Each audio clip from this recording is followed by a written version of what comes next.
दोस्तों, आपका स्वागत है। इस पार्ट 1 मैंने बना लिया हूँ। ओके, आप देख लीजिएगा। पार्ट 2 चालू करने वाला मानव शरीर की क्रिया विज्ञान, ओके, यानी ह्यूमन फिजियोलॉजी से संबंधित क्वेश्चन है। चलिए स्टार्ट करते हैं। रक्त के लाल रंग निम्न में से किसके कारण होते हैं? लाल रंग जब भी होंगे तो हीमोग्लोबिन के कारण होंगे। ओके, लाल रंग जब भी होंगे तो किसके कारण होंगे? हीमोग्लोबिन के कारण होंगे। ओके, हीमोग्लोबिन में होता क्या है? हीमोग्लोबिन में आपका लोहा होता है। ओके, हीमोग्लोबिन में क्या पाया जाता है? लोहा पाया जाता है। नेक्स्ट है, शरीर में हीमोग्लोबिन का कार्य क्या है? ऑक्सीजन का परिवहन करना है हीमोग्लोबिन का। नेक्स्ट है, हीमोग्लोबिन किसका महत्वपूर्ण घटक है? हीमोग्लोबिन में किसका महत्वपूर्ण घटक है? तो आरबीसी का। ओके, आरबीसी का एक महत्वपूर्ण घटक है हीमोग्लोबिन। नेक्स्ट है, हीमोग्लोबिन का कार्य क्या है? हीमोग्लोबिन का कार्य ऑक्सीजन ले जाना है। हीमोग्लोबिन का कार्य क्या है? ऑक्सीजन को ले जाना है। नेक्स्ट है, निम्नलिखित में से किसकी सहायता से रक्त द्वारा ऑक्सीजन ले जाया जाता है? तो लोहित कोशिकाएं जो होती है, ओके, उसके द्वारा ऑक्सीजन ले जाई जाती है। ओके, नेक्स्ट है, किसके मौजूदगी के कारण शरीर के भीतर रक्त जमता नहीं है? हेपेरिन जो होती है ये प्रतिस्पंदन भी कहलाती है। इसी के कारण ब्लड जो होता है ठंडे प्रदेश में इलाका में भी जमती नहीं है। ओके, नेक्स्ट है, मानव शरीर के भीतर खून निम्न में से किसकी उपस्थिति के कारण नहीं जमता है? किसकी उपस्थिति के कारण नहीं खून जमता है? तो हेपेरिन जो होती है इसकी उपस्थिति के कारण आपका खून नहीं जमेगा। ओके, नेक्स्ट है, रुधिर के प्लाज्मा निम्नलिखित में से किसके द्वारा एंटीबॉडी निर्मित होती है? एंटीबॉडी निर्मित होगी किसके द्वारा? लिम्फोसाइट द्वारा। किसके द्वारा होती है? लिम्फोसाइट द्वारा होती है निर्मित। रुधिर के प्लाज्मा निम्नलिखित में से किसके द्वारा एंटीबॉडी निर्मित होती है? तो लिम्फोसाइट द्वारा होती है। ओके, नेक्स्ट है, लाल रक्त कणिकाएं किस नाम से जानी जाती है? लाल रक्त कणिकाएं जो होती है इरिथ्रोसाइट के नाम से जानी जाती है। लाल रक्त कणिकाएं जो होती है किसके नाम से जानी जाती है? इरिथ्रोसाइट्स के नाम से जानी जाती है। लाल रक्त कणिकाएं आरबीसी कहाँ उत्पन्न होती है? तो बोन मैरो में, अस्थि मज्जा में उत्पन्न होती है।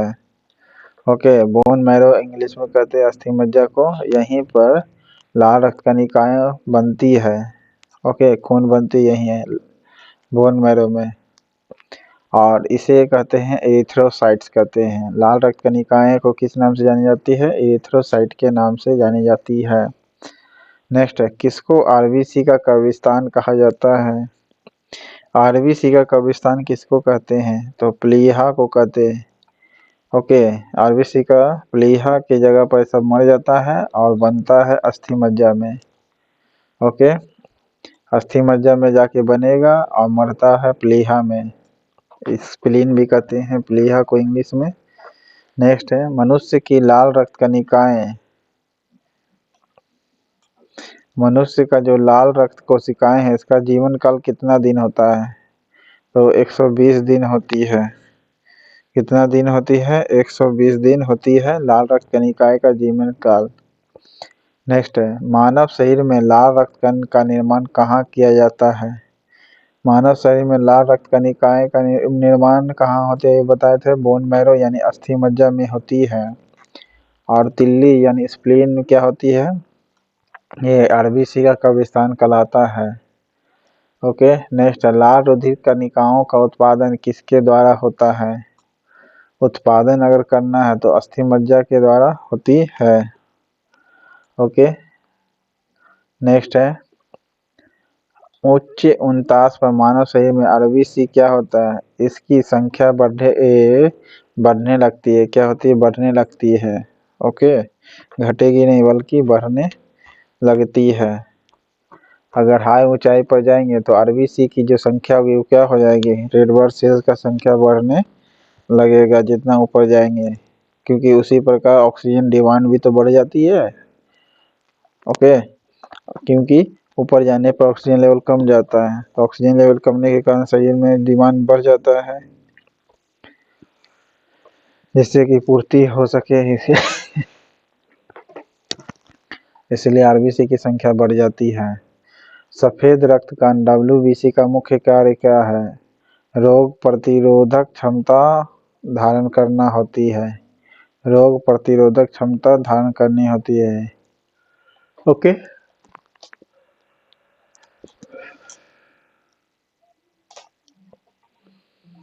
नेक्स्ट है, मनुष्य के रक्त में श्वेत रक्त कणिक रुधिराओं में कौन सी किस्म अधिक होती है? सबसे अधिक होगी न्यूट्रोफिल्स। ओके, श्वेत ब्लड सेल्स में सबसे ज्यादा क्या होती है? न्यूट्रोफिल्स होती है। व्हाइट ब्लड सेल्स में सबसे ज्यादा क्या होती है? तो न्यूट्रोफिल्स पाई जाती है। ओके, नेक्स्ट है, जब कोई बाहरी पदार्थ मानव रुधिर प्रणाली में प्रविष्ट होता है तो प्रतिक्रिया कौन प्रारंभ करता है? बाहरी चीगंधा प्रवेश करेगा तो डब्ल्यूबीसी काम करने लगती है, और डब्ल्यूबीसी में सबसे ज्यादा न्यूट्रोफिल्स पाई जाती है। ओके, ब्लड समूह का खोजकर्ता कौन है? लैंड स्टीनर है। ओके, जीवाणु खोजकर्ता कौन है? लीवन हॉक है। आरएच फैक्टर का पता लगाया था किसने? लैंड स्टीनर और बियनर ने लगाया था। आरएच फैक्टर का खोज भले पता किसने लगाया था? लैंड स्टीनर और बियनर ने। ब्लड ग्रुप के खोजकर्ता भी लैंड स्टीनर है। ओके, आरएच फैक्टर के पता किसने लगाया था? लैंड स्टीनर और बियनर ने। किस रुधिर वर्ग में एंटीबॉडी नहीं पाई जाती है? किसमें एंटीबॉडी नहीं पाई जाती है? तो 89 का ए बी में। ओके, ए बी ग्रुप जो रहेगा इसमें एंटीबॉडी नहीं पाई जाती है। पूछेगा एंटीबॉडी किसमें नहीं पाई जाती, तो ए बी में। किस रुधिर वर्ग में दोनों एंटीबॉडी पाई जाती है? दोनों एंटीबॉडी सिर्फ ओ में पाई जाती है। ओके, दोनों एंटीबॉडी पाई जाती किसमें? सिर्फ ओ में। और एंटीबॉडी नहीं पाई जाती किसमें? ए बी में। ओके, नेक्स्ट है किस रुधिर वर्ग में कोई एंटीजन नहीं पाई जाती है? तो कोई भी एंटीजन नहीं पाई जाती किसके जरिए? ओ में। ओके, कोई भी एंटीजन नहीं होती है ओ में, और इसमें एंटीबॉडी भी नहीं पाई जाती है। सॉरी, दोनों एंटीबॉडी पाई जाती ओ में। दोनों एंटीबॉडी पाई जाती है ओ में। दोनों एंटीबॉडी पाई जाती है ओ में, और एंटीजन नहीं होता है इसमें ओ में। एंटीबॉडी होती है लेकिन एंटीजन नहीं होती है। ओके, ओ में दोनों एंटीबॉडी होती है लेकिन एंटीजन नहीं होती है किसमें? तो ओ में। नेक्स्ट है, एंटीजन जिसे हिंदी में प्रतिजन भी कहते हैं, एक ऐसा पदार्थ है जो क्या करता है? आपको प्रतिरक्षी के निर्माण को बढ़ावा देता है। एंटीजन जो होती है किसको निर्माण के बढ़ावा देता है? प्रतिरक्षी के निर्माण को बढ़ावा देता है। नेक्स्ट है, एंटीबॉडी का मुख्य कार्य किसके विरुद्ध होता है? एंटीबॉडी का मुख्य कार्य जो होता है किसके विरुद्ध होता है? संक्रमण के विरुद्ध होता है। किसके विरुद्ध है? संक्रमण के विरुद्ध होता है। आरएच फैक्टर का नाम किससे संबंधित है? आरएच फैक्टर का संबंध है बंदर से। लैंडस्टीनर बियनर ने पता लगाया था। आरएच तत्व के अनुसार कौन सी जोड़ी शादी के लिए सही नहीं मानी जाती है? अगर आरएच पुरुष प्लस हो और माइनस हो आरएच महिला, तो शादी उपयुक्त नहीं होती है। ओके, आरएच प्लस का पुरुष है और आरएच माइनस की महिला है, तो ये जो जोड़ी होती है, ये दोनों ब्लड ग्रुप का शादी नहीं करना चाहिए इस टाइप का, क्योंकि इस टाइप के अगर पुरुष और महिला शादी करेंगे RH प्लस RH माइनस वाले महिला, तो उसका बच्चा मर जाएगा जन्म लेने के से। क्यों? क्योंकि उसमें इरिथ्रोब्लास्टोसिस फिटेसिस नामक बीमारी हो जाती है। ओके, फिर से सुनिएगा। संतानों की भ्रूणीय अवस्था में माता के गर्भाशय के अंदर ही रक्त का थक्का बनने से मृत्यु हो जाती है। किसकी? भ्रूण का रक्त का थक्का बन जाता है। तो इस रोग को क्या कहते हैं? इरिथ्रोब्लास्टोसिस फिटेलिस कहते हैं। इरिथ्रोब्लास्टोसिस फिटेलिस कहा जाता है। ओके, क्यों कहा जाता है? क्योंकि RH प्लस पिता का और RH माइनस माता का होना आता है, इसीलिए इरिथ्रोब्लास्टोसिस फिटेलिस कहा जाता है। और इन दोनों को इसीलिए शादी करने के लिए नहीं कहता है। नेक्स्ट है, कौन सा ब्लड ग्रुप सर्वग्राही है, यानी सबसे ले सकता है? AB जो ग्रुप होता है सर्वग्राही कहा जाती है। नेक्स्ट है, AB ब्लड ग्रुप वाले व्यक्ति को सार्वत्रिक आदाता कहा जाता है। क्यों?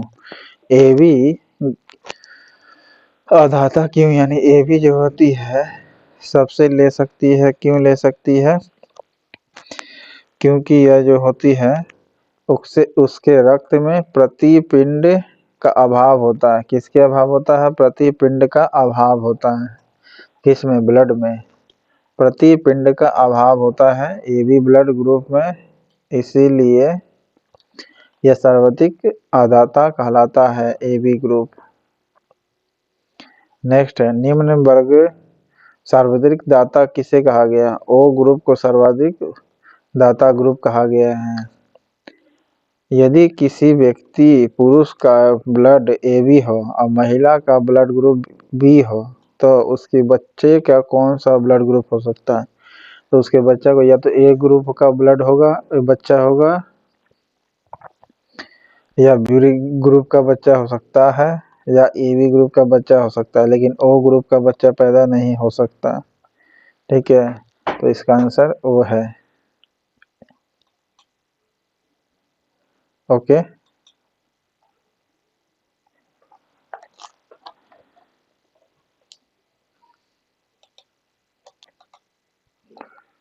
यदि एक पिता का ब्लड ग्रुप A है और माता का ब्लड ग्रुप O है, तो बताइए कि उसके पुत्र का कौन सा ब्लड ग्रुप हो सकता है? उसके पुत्र का ब्लड ग्रुप O होगा।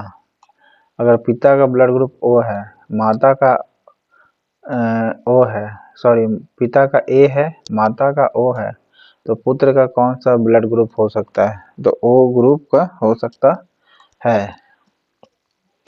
ओके, नेक्स्ट है, कोई भी प्रकार के रुधिर वाला व्यक्ति किसी आकस्मिक संकट में किस प्रकार के रुधिर वाले व्यक्ति को दान कर सकता है?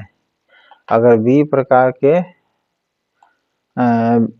ब्लड ग्रुप का है, तो सिर्फ और सिर्फ वो B को ब्लड ग्रुप दान कर सकता है। ओके, या फिर AB को दान कर सकता है, क्योंकि AB सर्वग्राही है, सभी से ले सकता है, और केवल B को, सिर्फ केवल नहीं, दोनों लगाना पड़ेगा, AB एंड B को, दोनों को दे सकता है इमरजेंसी में। नेक्स्ट है, मस्तिष्क के किस भाग में भूख लगने व भोजन से दीप्ति की अनुभूति कराने के केंद्र स्थित होते हैं? केंद्र स्थित हाइपोथैलेमस जो होती है, ये मानव के मस्तिष्क में होती है, जो भूख लगने का आभास करवाती है और भोजन से तृप्ति की अनुभूति कराती है। ओके, भोजन की तृप्ति की अनुभूति कराती है और भूख लगने की अनुभव करवाता है। कौन है वो? हाइपोथैलेमस। नेक्स्ट है, मानव मस्तिष्क में बुद्धि का केंद्र कौन सी होती है? तो सेरेब्रम जो होती है मानव मस्तिष्क में बुद्धि का केंद्र कहा जाता है। सेरेब्रम जो कि मानव बुद्धि का केंद्र है। नेक्स्ट है, सेरेब्रम किससे संबंधित है? सेरेब्रम जो है किससे संबंधित है? मस्तिष्क से संबंधित है। ओके, सेरेब्रम जो है किससे संबंधित है? मस्तिष्क से संबंधित है। नेक्स्ट है, मनुष्य के मस्तिष्क का सबसे बड़ा भाग है कौन? मनुष्य के मस्तिष्क का सबसे बड़ा भाग प्रमस्तिष्क है। ओके, मनुष्य के सबसे बड़ा भाग कौन सी हो गई? प्रमस्तिष्क हो गई। सेरेब्रम मस्तिष्क का भाग है जो बुद्धि का केंद्र होता है। नेक्स्ट है, मानव शरीर की किन कोशिकाओं में सबसे कम पुनर्योजना की शक्ति होती है? तो मस्तिष्क कोशिका में सबसे कम होती है पुनर्योजना की शक्ति, इसलिए व्यक्ति जल्दी जल्दी भूल जाता है। ओके, पुनर्योजना की शक्ति सबसे कम किसमें होती है? तो मस्तिष्क कोशिकाओं में होती है। नेक्स्ट है, तंत्रिका तंत्र की लघुत्तम संरचनात्मक एवं शरीर की क्रियात्मक इकाई को क्या कहा गया है? न्यूरॉन कहा गया है। ओके, तंत्रिका तंत्र की सबसे लघुत्तम संरचना तथा शरीर की क्रियात्मक इकाई है कौन? तो न्यूरॉन है। नेक्स्ट है, मानव शरीर की सबसे बड़ी कोशिका कौन सी होती है? मानव शरीर की सबसे बड़ी कोशिका तंत्रिका कोशिका होती है। नेक्स्ट है, मनुष्य में मेरुदंड में कितनी जोड़ी तंत्रिका निकलती है? कितनी जोड़ी तंत्रिका निकलती है? तो 31 जोड़ी तंत्रिका निकलती है मेरुदंड से मनुष्य के शरीर में।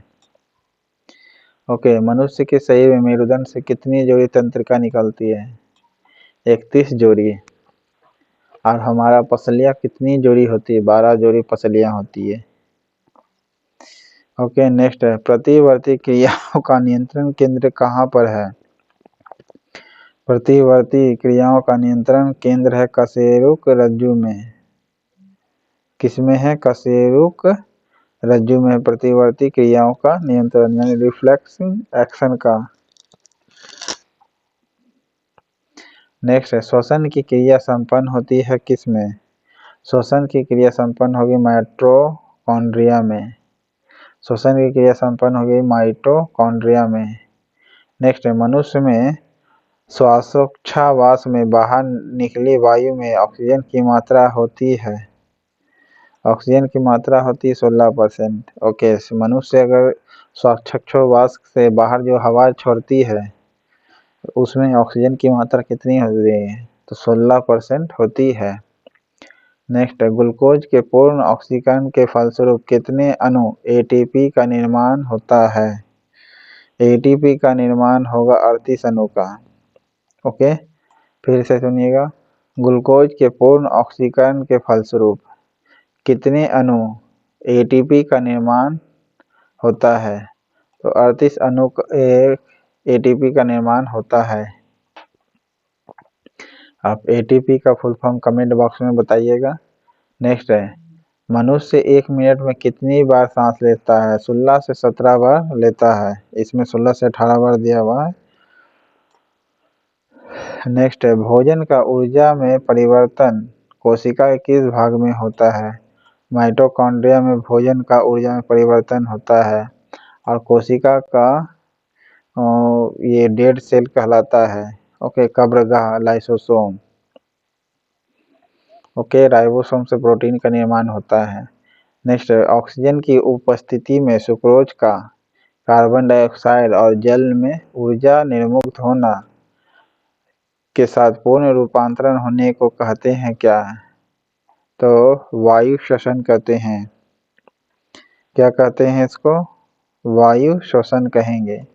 ऑक्सीजन की उपस्थिति में सुक्रोज का यानी सुक्रोज जैसे ग्लूकोज होता है, हम लोग खाते तो कार्बन डाइऑक्साइड छोड़ते हैं, अब जल यानी पेशाब भी करते हैं और ऊर्जा निर्मुक्त होती है। ठीक है, गर्मी जैसे शरीर में गर्म एहसास करवाता है, इसे हम क्या कहते हैं? वायु श्वसन कहते हैं।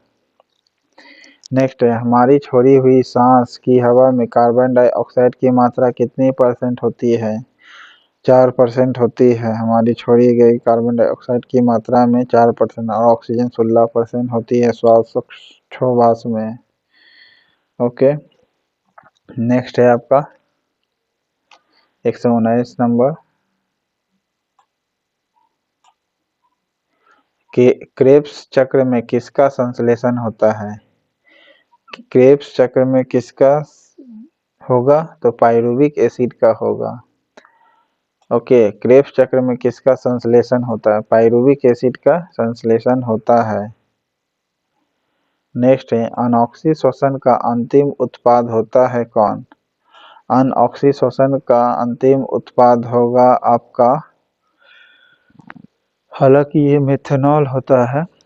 ओके, लेकिन इसमें आप लैक्टिक एसिड मारिएगा जिससे व्यक्ति थकान महसूस करता है। अनऑक्सीशोषण का अंतिम उत्पाद लैक्टिक एसिड होगा। नेक्स्ट है, मनुष्य के शरीर में मुख्य नाइट्रोजनी अपशिष्ट कौन सा होती है? यूरिक एसिड होती है और यूरिया होती है। कौन होती है? यूरिया होती है। ओके, फिर से, मनुष्य के शरीर में मुख्य नाइट्रोजनीय अपशिष्ट कौन सा होता है? तो यूरिया होती है। नेक्स्ट है, स्तनधारी इसमें यूरिया बनाते हैं। किसमें यूरिया बनाते हैं स्तनधारी? तो लीवर में बनाती है। ओके, स्तनधारी किसमें यूरिया बनाती है? तो लीवर में। नेक्स्ट है, मानव शरीर में सबसे छोटी अंतःस्रावी ग्रंथि कौन सी है? मानव शरीर में सबसे छोटी अंतःस्रावी ग्रंथि पीयूष ग्रंथि होती है। ओके, मानव शरीर में सबसे छोटी अंतःस्रावी ग्रंथि कौन सी होती है? पीयूष ग्रंथि होती है। ओके, नेक्स्ट है, मनुष्य में रुधिर क्षमता है किस में? तो ब्लड छनेगा बोवेन संपुट में जाकर के। किसमें ब्लड क्षमता है? बोवेन संपुट में जाकर के ब्लड क्षमता है मनुष्य का। नेक्स्ट है, मूत्र का पीला रंग किसकी मौजूदगी के कारण होता है? यूरोक्रोम के कारण मूत्र का पीला रंग होता है। ओके, गुर्दे का कार्यात्मक यूनिट क्या है? नेफ्रॉन है। नेफ्रॉन जो है कार्यात्मक यूनिट है गुर्दे का। ओके, नेक्स्ट है, कृत्रिम गुर्दा किस सिद्धांत पर कार्य करती है? कृत्रिम गुर्दा कार्य करती है डायलिसिस पर ही। ओके, किस पर काम करती है? डायलिसिस पर ही कार्य करेगी कृत्रिम गुर्दा, यानी किडनी। नेक्स्ट है, मानव शरीर में यूरिया की अधिकतम मात्रा किसमें पाई जाती है? तो मूत्र में। ओके, मानव शरीर के मूत्र में सबसे ज्यादा यूरिया पाई जाती है। अपोहन यानी डायलिसिस का प्रयोग किस क्रिया को पूरा करने के लिए होता है? डायलिसिस का प्रयोग होता है विक्र का करने के लिए यूज होता है डायलिसिस प्रोसेस, किडनी के लिए यानी। स्वेदन निम्न में से किसके लिए महत्वपूर्ण है? स्वेदन यानी जो पसीना वाला होता है, ये क्या करते हैं? शरीर के तापमान को भी नियंत्रित करने के लिए होती है। ओके, शरीर के तापमान को भी नियंत्रित करने के लिए होती है स्वेदन ग्रंथियां। ओके, नेक्स्ट है, मानव विक्र अश्मरी में पाए जाने वाला प्रमुख रासायनिक यौगिक कौन है? यानी केमिकल कंपाउंड कौन सी है मानव किडनी में? ओके, तो कैल्शियम ऑक्जेलेट होती है, यह जो मानव किडनी में पाई जाती है। नेक्स्ट है, हैनले का लूप का कार्य संबंधित है किससे? हैनले का लूप संबंधित है उत्सर्जन तंत्र से। ओके, हैनले का लूप जो संबंधित है किससे है? उत्सर्जन तंत्र से है। नेक्स्ट है, सामान्यतः निषेचन होता है कहाँ? तो डिंब वाहिनी नली में होती है। ओके, सामान्यतः निषेचन होती है डिंब वाहिनी नली में। नेक्स्ट है, गर्भाशय में विकसित हो रहे भ्रूण को किस संरचना द्वारा पोषण मिलता है? तो प्लेसेंटा के द्वारा भोजन मिलता है। ओके, गर्भाशय में विकसित हो रहे भ्रूण को कैसे पोषण मिलता है? प्लेसेंटा के द्वारा मिलता है। नेक्स्ट, गर्भाशय में मानव भ्रूण किस द्रव में तैरता रहता है? एमनियाटिक लिक्विड में तैरते रहता है, एमनियाटिक द्रव में तैरते रहता है। ओके, दो युग्मक के संयोजन को कहते क्या है? दो युग्मक के संयोजन को कहते हैं निषेचन। क्या कहते हैं? निषेचन कहते हैं दो युग्मों के संयोजन को। ओके, दो युग्मों के संयोजन को क्या कहते हैं? निषेचन कहते हैं। तो इस प्रकार आपका मानव शरीर की कोशिका विज्ञान वाला खत्म होती है पार्ट 2। चैनल पसंद आए तो लाइक जरूर करिएगा, सब्सक्राइब कर लीजिएगा और जो पढ़ना चाहते हैं उसको शेयर कर दीजिएगा। ये बेसिक बायोलॉजी का लेसन। ओके।